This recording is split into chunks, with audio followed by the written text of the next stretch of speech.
Estar preparado. Al final de este podcast, la deuda nacional oficial es del 100% del PIB. La deuda real será del 120%. Grecia cayó cuando alcanzó el 150%.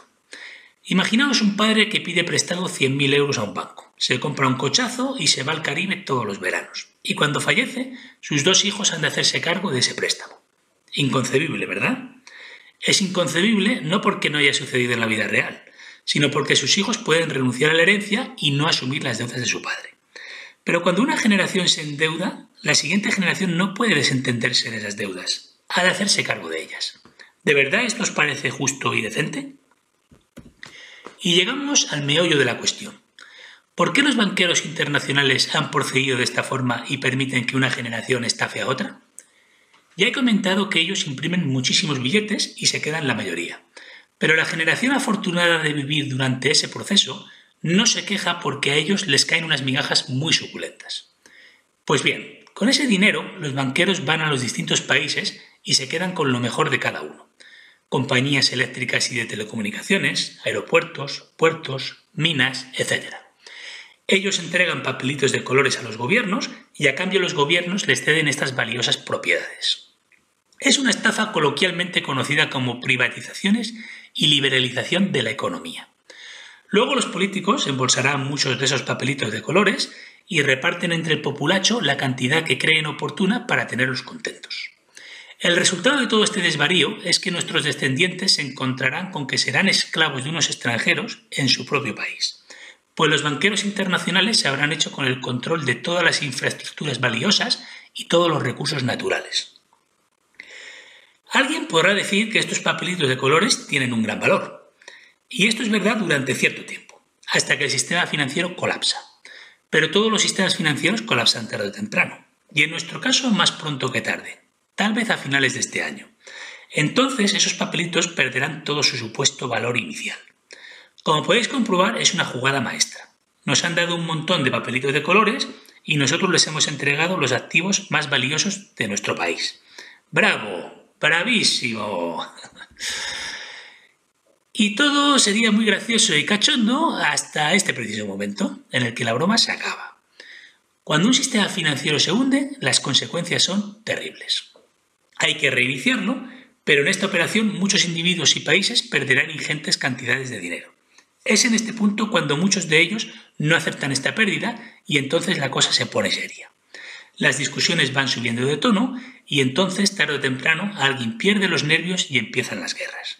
Guerras en las que muchos jóvenes perderán la vida por la ineptitud y el egoísmo de sus padres y de sus abuelos. De verdad, no os riáis. Os aseguro que si le hubierais dicho a un sirio, en el año 2005, que para el 2012 su país estaría en guerra, os hubiera tomado por locos o por idiotas. Es curioso cómo presumen los padres y los abuelos acerca de lo mucho que quieren a sus hijos y nietos. En realidad no dudo de la sinceridad de sus palabras. Lástima que los hechos parezcan contradecirles. ¿Cómo se mide el éxito de una generación? Una generación triunfal es aquella que se asegura de que sus descendientes vivirán mejor que ellos.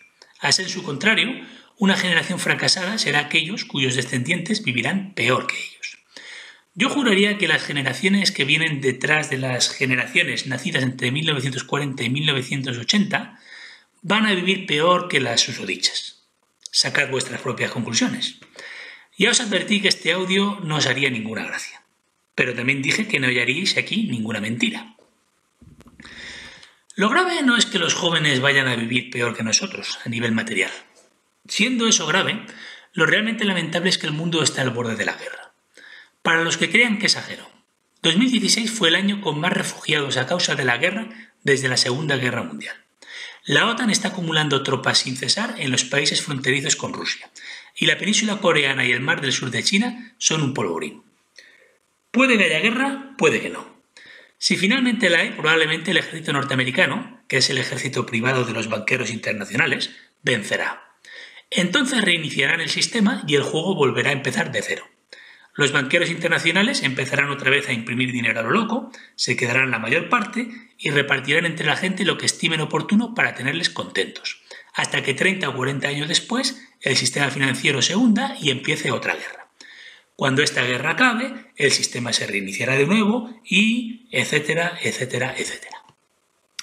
¿Cómo evitar este ciclo? Con una política monetaria responsable, que es algo muy difícil de definir y de conseguir, pero que básicamente es lo opuesto a imprimir dinero de la nada y a endeudarse a lo loco. Si no, pues ya sabéis, se está abonando el terreno para que los banqueros internacionales nos lo roben todo y para que una generación estafe a la siguiente, que es lo que hemos hecho nosotros. Nos guste o no reconocerlo, es lo que hemos hecho. Nuestros descendientes serán muy duros con nosotros y nos harán 3 preguntas.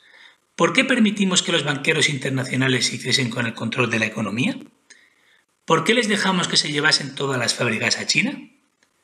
¿Y por qué permitimos entrar a millones de inmigrantes ilegales justo antes de que el colapso financiero y la revolución robótica produjesen la destrucción de millones de puestos de trabajo? Da la sensación de que como nosotros ya tenemos el futuro resuelto y unas magníficas pensiones, nos importa un comino lo que les suceda a los que vienen detrás nuestro. Lo único que nos importa es quedar bien con todos y no tener problemas con nadie. ¿Cómo se consigue pasar por este mundo sin tener follones con nadie? Dándoles todo lo que nos piden sin rechistar. Claro, mira qué bien. Y los que vengan detrás nuestro, que se apañen como puedan.